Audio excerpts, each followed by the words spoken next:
मध्ये प्रत्येक टापूत एक दादा, भाऊ, भाई आणि अक्कांचा अक्का समोर येते.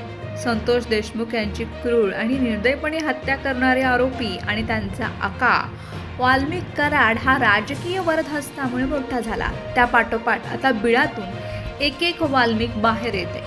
शिरूर तालुक्यातील सतीश भोसलेचे अनेक प्रताप समोर येते. त्याच्यामुळे भाजप आमदार सुरेश धस यांच्या अडचणींमध्ये वाढ होताना दिसत आहे. आणि आता एक गंभीर आरोप सुरेश धसांवर करण्यात आलाय. शिरूर तालुक्यातील सतीश उर्फ खोक्या भोसले यानं मारलेल्या हरणाचं मटण सुरेश अण्णा यांना पोहोचत केलं जात आहे. त्यामुळे सतीश भोसले याच्यावरती गुन्हे दाखल होत नाहीत असा खळबळजनक आरोप ओबीसी नेते मुंडे यांनी केलाय. हा खोक्या आणि त्याचे साथीदार 4-2 किलोचा डब्बा भरून सुरेश धसांना घेऊन जायचे असा आरोपही त्यांनी यावेळी केलाय.